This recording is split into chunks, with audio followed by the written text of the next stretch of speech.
ఒక్కసారి కొమ్మూరి గోల్డ్ కి కాల్ చేయండి. తాకట్లో ఉన్న మీ బంగారాన్ని విడిపించి మార్కెట్ ప్రైస్ కి వాళ్ళు కొనుక్కుని మిగతా డబ్బులు మీకు ఇచ్చేస్తారు. Rajiv Aarogyasri CM relief fund ప్రజల ఆరోగ్యం గురించి డాక్టర్ సంజయ్ గారు, అదేవిధంగా సిద్దిపేట శాసనసభ్యులు కొన్ని ప్రశ్నలు అడగడం, గత ప్రభుత్వంలో చాలా బాగా జరిగింది, ఇప్పుడు అంత గొప్పగా జరగడం లేదని ఆరోపణలు కూడా చేయడం జరిగింది. అధ్యక్ష, తమరి ముందు వాస్తవాలను సభ్యుల ద్వారా తెలంగాణ ప్రజలు కూడా చెప్పాల్సిన బాధ్యత ప్రభుత్వం మీద ఉన్నది. అధ్యక్ష, తెలంగాణ రాష్ట్రం వచ్చిన తర్వాత 2014 నుంచి డిసెంబర్ 6, 2023 వరకు ప్రతి నెల యావరేజ్గా గత ప్రభుత్వం ఖర్చు పెట్టింది 52 కోట్ల రూపాయలు రాజీవ్ ఆరోగ్యశ్రీలో. డిసెంబర్ 7, 2023 నుంచి మార్చ్ 25, 2026 దాదాపుగా 26-27 నెలలలో ప్రతి నెల ఈ ప్రభుత్వం ఖర్చు పెట్టింది 89 కోట్ల రూపాయలు. అధ్యక్ష, యావరేజ్గా. అదేవిధంగా రాజీవ్ ఆరోగ్యశ్రీలో రాష్ట్ర ప్రభుత్వం పేమెంట్లు ఇవ్వడం లేదు, దాంతో ప్రైవేట్ హాస్పిటల్స్ మూతపడుతున్నాయి, మాకు నోటీస్ ఇచ్చిండ్రు, మీరు ఇంకా దాని మీద స్పందించడం లేదన్నట్టుగా ఏదైతే మాట్లాడుతుండ్రో, ఈ వారసత్వం వారి నుంచి మాకు వచ్చింది. అధ్యక్ష, ఈ రాజీవ్ ఆరోగ్యశ్రీ బకాయిలు పెట్టి అధికారాన్ని కోల్పోయి ఆ భారాన్ని మా నెత్తి మీద పెడితే ఆ భారాన్ని మోస్తూనే మేము 5 లక్షల నుంచి 10 లక్షల రూపాయలకు పెంచడం జరిగింది. అధ్యక్ష, ఆ విషయం కూడా 7 తారీఖు నాడు మేము ప్రభుత్వం బాధ్యత తీసుకున్నప్పుడు 7/12/2023 నాటికి గత ప్రభుత్వం నుంచి వారసత్వంగా మాకు వచ్చిన భారము 600,27,00,000. అధ్యక్ష, 600,27,00,000 రూపాయల భారము గత ప్రభుత్వం నుంచి మాకు వారసత్వంగా రాజీవ్ ఆరోగ్యశ్రీలో భారం వచ్చింది. అధ్యక్ష, అందులో గవర్నమెంట్ హాస్పిటల్స్కి 240,11 లక్షలు, ప్రైవేట్ హాస్పిటల్స్లో 360,16 లక్షలు. అదేవిధంగా అధ్యక్ష, మేము ప్రభుత్వం వచ్చిన తర్వాత మేము చేసిన పేమెంట్స్ 7/12/2023 నాడు మేము పదవి చేపట్టినాక 8/12/2023 అంటే ఫైనాన్షియల్ ఇయర్ 2023-24 అంటే కంప్లీట్ మార్చ్ 31, 2024 వరకు వాళ్ళు లేరు. అధ్యక్ష, 3 నెలల ముందే ఈ ప్రభుత్వం బాధ్యత తీసుకున్నది. ఈ ప్రభుత్వం బాధ్యత తీసుకున్న 8/12/2023 నుంచి ఈ రోజు వరకు 2,408 కోట్ల రూపాయల 51 లక్ష ఇప్పటి వరకు మన ప్రభుత్వం పే చేసింది. అధ్యక్ష, ఇందులో గవర్నమెంట్ హాస్పిటల్స్కి 927,99 లక్షలు, ప్రైవేట్ హాస్పిటల్స్కి 1,480,52 లక్షల రూపాయలు. అంటే గవర్నమెంట్లో 34 కోట్లు పర్ మంత్ ఇస్తే ప్రైవేట్లో 55 కోట్లు పర్ మంత్ ఇవ్వడం జరిగింది. అధ్యక్ష, అదేవిధంగా అధ్యక్ష, ఈ రోజు అవుట్ స్టాండింగ్, ఇప్పుడు వారు ఏదైతే చాలా అవుట్ స్టాండింగ్ ఉంది అని అంటుండ్రో, యాజ్ ఆన్ డేట్ 25th వరకు క్యాలిక్యులేట్ చేస్తే ఈ రోజు వరకు 727.75 కోట్లు. అంటే వాళ్ళు ఇచ్చిపోయిన 600కు మేము 28 నెలల అదనంగా బకాయి పడ్డది 100 కోట్ల చిల్లరనే. అధ్యక్ష, మన ప్రభుత్వం ఎక్కడ కూడా ఎప్పటికప్పుడు దాదాపుగా ఇచ్చుకుంటూనే వచ్చినాము. పాత బకాయిలను తిరిగి చెల్లించడానికి ఆ భారాన్ని వదిలించుకోవడానికి ఇప్పుడు కష్టమవుతుంది. వాటిని కూడా ఏ విధంగా చెల్లించాలనే ప్రణాళిక మనం చేసుకుంటూ వస్తున్నాం. అధ్యక్ష, అందులో కూడా గవర్నమెంట్ హాస్పిటల్స్కి ఎక్కువ బకాయి ఉంది. గవర్నమెంట్ హాస్పిటల్స్కి 496.31 కోట్ల రూపాయలు బాకీ ఉంటే ప్రైవేట్లు ఉన్నది 231.44 కోట్లే. అధ్యక్ష, సో ప్రైవేట్లో బకాయిలు చాలా తక్కువ ఉన్నాయి. ప్రైవేట్ హాస్పిటల్స్ రాజీవ్ ఆరోగ్యశ్రీ నిధులు ఇవ్వకపోవడం వల్ల ట్రీట్మెంట్ అందించడం లేదు, దానివల్ల పేదలకు అన్యాయం జరుగుతుందని ఏదైతే అపోహ కల్పించే ప్రయత్నం చేస్తుందో వాస్తవ వివరాలు ఇవి. అధ్యక్ష, అదేవిధంగా గతంలో 2022-23 రాజీవ్ ఆరోగ్యశ్రీలో నెలకు 102 కోట్ల రూపాయలు దాదాపుగా బుక్ అయితే ఈరోజు 25-26లో ప్రతి నెల 184 కోట్ల రూపాయల హాస్పిటల్కి ప్రజలు వైద్యం కోసం వెళ్తున్నారు అధ్యక్ష. అందులో కూడా గవర్నమెంట్లో 54 కోట్లు, 22, 23లో ప్రైవేట్లో 48 కోట్లు. ఈరోజు గవర్నమెంట్లో 87 కోట్లు, ప్రైవేట్లో 97 కోట్లు.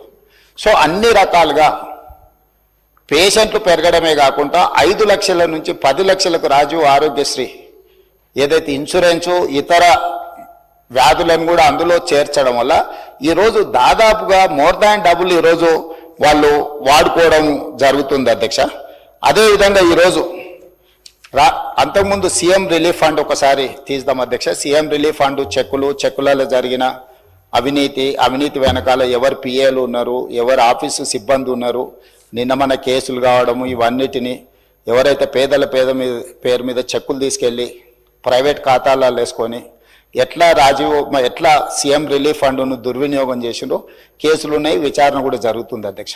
కానీ మన ప్రభుత్వం వచ్చిన తర్వాత సీఎం రిలీఫ్ ఫండ్ కానీ రాజీవ్ ఆరోగ్యశ్రీ కానీ ఎమ్మెల్యేలకు ఆన్లైన్లో వెబ్సైట్ ఇచ్చేసి డైరెక్ట్గా ట్రాన్స్పరెంట్గా ఎవరైనా అప్లై చేసుకునే వెసులుబాటు కల్పించి క్లియర్గా ఇస్తున్నాము. మేము ఈరోజు సీఎం రిలీఫ్ ఫండ్ ఈ 27 నెలలలో 2046 కోట్ల రూపాయలు సీఎం రిలీఫ్ ఫండ్ ఇచ్చినాం అధ్యక్ష. 2400 రాజీవ్ ఆరోగ్యశ్రీలో 2040 దాదాపుగా 4500 కోట్ల రూపాయలు ఈ 27 నెలల్లో పేదల వైద్యం కోసము ఈ ప్రభుత్వము సంపూర్ణంగా ప్రయత్నం చేసింది. ఇది సరిపోతుందంటే ఇది సరిపోదు అధ్యక్ష. మేము ఎప్పుడు ఇది సరిపోయింది ఇంకా ఇది ఇంతకంటే ఎక్కువ చేయలేమంటలేం. అందుకే ఈరోజు ఇందిరమ్మ కుటుంబ జీవిత బీమా ఎవరికి ప్రమాదం వచ్చినా సిపెక్ సర్వే ప్రకారం socio economic education employment political and caste survey ఏదైతే రాష్ట్ర ప్రభుత్వం చేసి February 4th సోషల్ జస్టిస్ డేగా పెట్టిందో ఆ సమాచారం ప్రకారం 1,15,00,000 కుటుంబాలు తెలంగాణ రాష్ట్రంలో ఉంటే ప్రతి కుటుంబానికి ఈరోజు జీవిత బీమాను అందించి ఎవరికైనా కుటుంబ పెద్దను కోల్పోతే ప్రభుత్వం వైపు నుంచి ఒక ధీమా ఉండాలి, ఈ జీవిత బీమా ఆ కుటుంబానికి ఒక ధీమా అని చెప్పి ఈరోజు మనం నూతనంగా కొత్త పథకాన్ని కూడా మనం ప్రవేశపెట్టుకోవడం జరిగింది అధ్యక్ష. ఈరోజు పేదలను ఆదుకోవడానికి అన్ని రకాల ప్రయత్నాలు చేయడమే కాకుండా ఈరోజు 35 గవర్నమెంట్ కాలేజెస్ ఉన్నాయి అధ్యక్ష. రాజీవ్ ఆరోగ్యశ్రీని భవిష్యత్తులో ఏవైతే టీచింగ్ కాలేజెస్ ఉన్నాయో, ఇక్కడ చాలామంది కాలేజీల యజమానులు ఉన్నారు, private medical colleges nursing colleges నడిపేవాళ్ళు. టీచింగ్ కాలేజెస్కి ఏమో పేషెంట్లు రావటం లేదు, చాలా వాటికి పేషెంట్లు పోయే దగ్గరనేమో ప్రొఫెషనల్స్ లేరు. దీన్ని ఆలోచన చేసి అందుకే దీని మీద వివరంగా ఇంకా చర్చ చేస్తాం. ప్రభుత్వం అన్ని స్థాయిలో మేము ఈరోజు అందరి నుంచి సమాచారం సేకరించినాం. ఏ ఏరియాలో అయితే టీచింగ్ కాలేజెస్ ఉన్నాయో పర్టికులర్గా మెడికల్ కాలేజీలు రాజీవ్ ఆరోగ్యశ్రీని మొత్తం ఆ మెడికల్ కాలేజీలకు పంపిస్తే అక్కడ చదువుకునే నర్సింగ్ కాలేజ్ స్టూడెంట్స్కైనా మెడికల్ కాలేజ్ స్టూడెంట్స్కైనా పీజీ చదువుకునేటోళ్ళకైనా ఫర్దర్ స్పెషలైజేషన్ చేసేటోళ్ళకైనా విరివిగా బాధితులు వచ్చినప్పుడు వాళ్ళను ట్రీట్ చేయడం ద్వారా వాళ్ళకి వర్క్ ఎక్స్పీరియన్స్ వస్తుంది.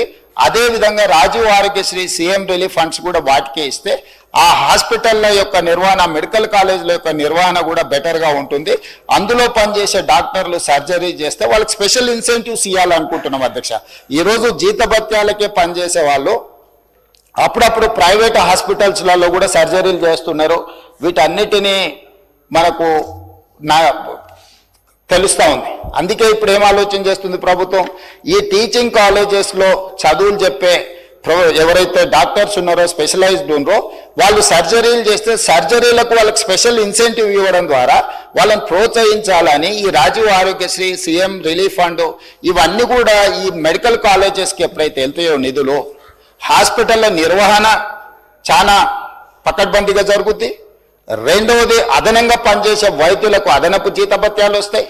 మూడవది ఈరోజు మనము పెద్ద పెద్ద చదువులు చదువుకున్న డాక్టర్లను హాస్పిటల్ల మేనేజ్మెంట్ కూడా వాళ్ళనే చూడమంటున్నాం.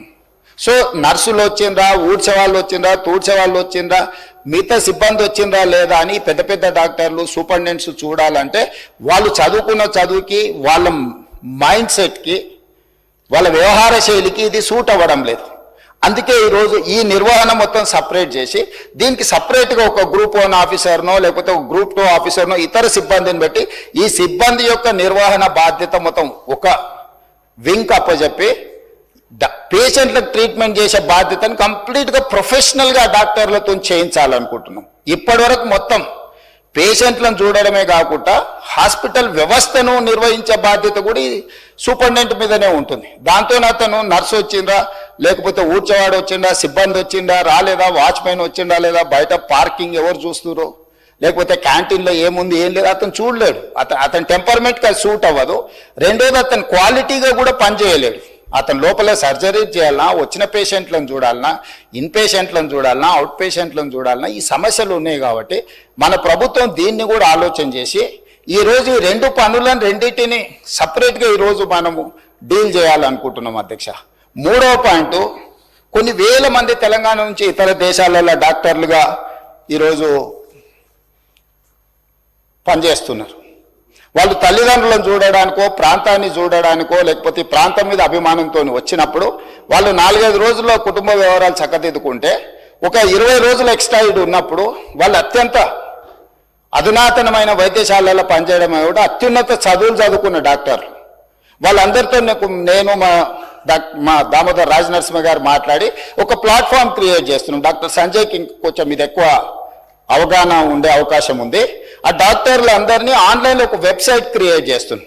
వాళ్ళు ఎప్పుడు మన ప్రాంతానికి వస్తుండ్రు, ఏ టైంలో వాళ్ళు ఈ స్పెషల్ డిసీజెస్ కానీ, సర్జరీలు కానీ, లేకపోతే మెడికల్ కాలేజీలకు వెళ్ళి చదువులు చెప్పడానికి సమయం ఇండికేట్ చేస్తే ఆ టైంలో వాళ్ళని ఆయా హాస్పిటల్స్లలో వాళ్ళ సేవలను వినియోగించుకోవాలని చెప్పి ఈరోజు వాళ్ళందరితో చర్చ చేసినాం. వాళ్ళందరినీ కూడా ఒక కొలికి పట్టుకొచ్చినాం అధ్యక్ష. ఈరోజు ఈ ప్రాంతంలో ఉండి, గ్రామీణ ప్రాంతాలలో ఉండి, ఉస్మానియా, కాకతీయ యూనివర్సిటీలలో మంచి చదువులు చదువుకొని ఇతర దేశాలకు వెళ్ళి గొప్ప పేరు సంపాదించిన డాక్టర్లు ఈరోజు తిరిగి సొంత ప్రాంతానికి ఏదైనా చేయాలనుకుంటున్నారు. ఇప్పటి వరకు ఎలాంటి వెసులుబాటు లేదు.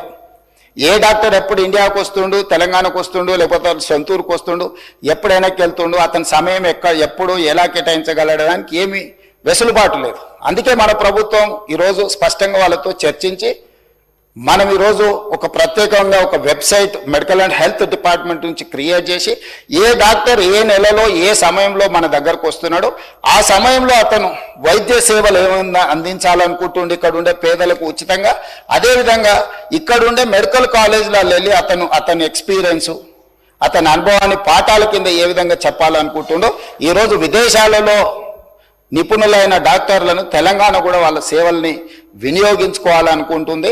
కాబట్టి వాటికి కూడా ఒక ప్రత్యేకమైన ఏర్పాట్లను చేస్తున్నాం అధ్యక్ష. అదేవిధంగా టీమ్స్ ఈరోజు వరంగల్లో కానీ, అల్వాల్లో కానీ, లేకపోతే ఎల్పీ నగర్లో కానీ, సనత్ నగర్లో కానీ, నిమ్స్ కానీ వీటన్నిటిని కూడా స్పెషలైజ్డ్ హాస్పిటల్స్ కింద చేయడమే కాకుండా ఈ CM relief fund, Rajiv Aarogyasri, LOC ఇప్పుడు ముందుగానే మనం లెటర్ ఇవ్వాల్సిన పరిస్థితి. ఇప్పుడు ఓన్లీ నిమ్స్కే ఇస్తున్నాం నాకు తెలిసినంత వరకు. సో ముందస్తుగా ఎవరికైనా ఇబ్బంది వచ్చినప్పుడు వైద్య సహాయం అందించాలి అంటే నిమ్స్కి తప్ప మనం ఎల్ఓసి ఇస్తలేం. ఎందుకంటే ప్రైవేట్ హాస్పిటల్స్కి ఇస్తే మిస్యూజ్ అవుతుందని రకరకాల ఆరోపణలు, ఇవన్నీ కొన్ని సమస్యలు ఉన్నాయి. అందుకోసమని ఈరోజు ఈ హాస్పిటల్స్ని అన్నిటిని కూడా బాగా చేసి రాజీవ్ ఆరోగ్యశ్రీ ద్వారా కానీ, సీఎం రిలీఫ్ ఫండ్ ద్వారా ఏదైతే మనం ఫండ్స్ ప్రైవేట్ హాస్పిటల్స్కి ఇస్తున్నామో ఈ నిధులను కూడా ఈరోజు సనత్ నగర్, అల్వాల్, ఎల్బీ నగర్, అదేవిధంగా ఉస్మానియా యూనివర్సిటీకి ఈరోజు ఎన్నో ఏళ్ళ నుంచి మీకు తెలుసు ఉస్మానియా హాస్పిటల్ 100 సంవత్సరాల పైబడ్డది, ఇంకా అక్కడే ఉంది. దాన్ని ఇతర ప్రాంతాలలో నిర్మించాలంటే రకరకాల వివాదాలు జరిగినాయి. ఉన్న హెరిటేజ్ బిల్డింగ్ను కూడా గత ప్రభుత్వం కూలగొట్టాలనుకొని రకరకాల చర్చలు జరిగినాయి. నేను వివాదాల జోలికి వెళ్ళదలుచుకోలేదు. ఈరోజు గోషమహల్లో 30 ఎకరాలలో 3,000 కోట్ల రూపాయలతో ఉస్మానియా నూతన భవనాన్ని ఈరోజు 2,000 పడకలతో మనం నిర్మించుకునే పనులు మొదలుపెట్టిన పనులు వేగంగా జరుగుతూ ఉన్నాయి. ఈరోజు గాంధీ హాస్పిటల్, వరంగల్ హాస్పిటల్ వీటన్నిటిని కూడా పూర్తి స్థాయిలో నిర్మాణం చేసి ఒక 10,000 పడకల ఆసుపత్రులు ఈరోజు 10,000 పడకలు అదనంగా ఈరోజు వినియోగంలోకి పేదలకు సేవలు అందించడానికి, వైద్యం అందించడానికి అందుబాటులో వస్తున్నాయి. వీటన్నిటిని కూడా ప్రభుత్వము ఈ సీఎం రిలీఫ్ ఫండ్ కావచ్చు, రాజీవ్ ఆరోగ్యశ్రీ కావచ్చు, వీటన్నిటిని నిధులను వాటికిచ్చి వాటిని కూడా పేదలకు అన్ని రకాల వైద్య సేవలను అందించడానికి ఈరోజు వాటిని కూడా ప్రభుత్వం వినియోగంలోకి తీసుకురావాలని, వేగంగా పనులను పూర్తి చేయాలని, గతంలో జరిగిన ఎన్నో నిర్ణయాలను నేను రాజకీయంగా విమర్శించదలుచుకోలేదు, కానీ వాళ్ళకి తెలుసు నిజమేందో, నేను చెప్పాల్సిన అవసరం లేదు.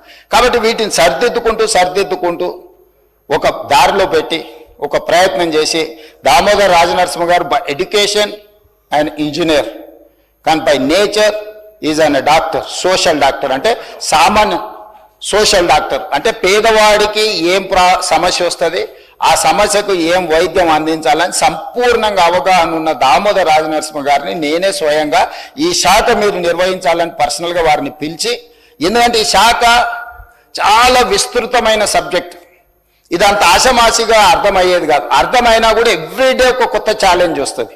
ఒకప్పుడు గత్తర ఉండే, మలేరియా ఉండే, రకరకాల జబ్బులు వచ్చినాయి, సడన్గా మన కోవిడ్ వచ్చింది.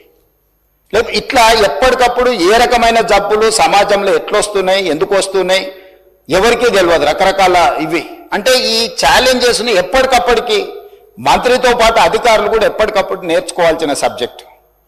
మిగతా ఇష్యూస్ కంటే కూడా ఐటీ పరిశ్రమల కంటే కూడా మెడికల్ అండ్ హెల్త్ అనేది ఒక ఛాలెంజ్. ఈ ఛాలెంజ్ని ఎప్పటికప్పుడు చదివితే తప్ప రోజు పరీక్షకు ఐఏఎస్కి ప్రిపేర్ అయినట్టు మంత్రి ఆ రేంజ్లో ప్రిపేర్ అయ్యి అర్థం చేసుకుంటే తప్ప మన పేదలకు వైద్యం అందించలేని పరిస్థితి. అందుకే క్వాలిఫైడ్ పర్సన్ ఈరోజు మనకు ఆ శాఖను నిర్వహిస్తున్నాడు. వారు ఇచ్చిన సూచనలు డెఫినెట్గా తప్పకుండా దాంట్లో ఏమేమి ప్రజలకు ఉపయోగపడుతుందో వాటన్నిటినీ స్వీకరిస్తాం. ఇంకా వారు చాలా మీటింగులు కూడా ఏర్పాటు చేసిండ్రు మంత్రి గారు. భవిష్యత్తులో కూడా ఈ అన్ని రిఫార్మ్స్ తీసుకురావాలనుకుంటున్నాం. ఇంకేమైనా సూచనలు ఇచ్చినా తప్పకుండా వాటిని ప్రభుత్వం తీసుకుంటుంది. ఏదేమైనా ఈ రాష్ట్ర ప్రభుత్వం యొక్క ప్రాధాన్యము విద్య, పేదల వైద్యం, ఈ రెండింటి మీద ప్రత్యేకమైన ఫోకస్ పెట్టి, ఈరోజు ఒకప్పుడు భోజనం లేదు, కానీ ఈరోజు భోజనం వచ్చింది, కానీ న్యూట్రిషన్ ఫుడ్ లేదు. సో ఈరోజు ప్రజలకు న్యూట్రిషన్ ఫుడ్ అందించాలనుకుంటున్నాం. ఒకప్పుడు విద్య లేదు, విద్య అన్ని ప్రాంతాలకు వచ్చింది, కానీ క్వాలిటీ ఎడ్యుకేషన్, స్కిల్ ఎడ్యుకేషన్ లేదు.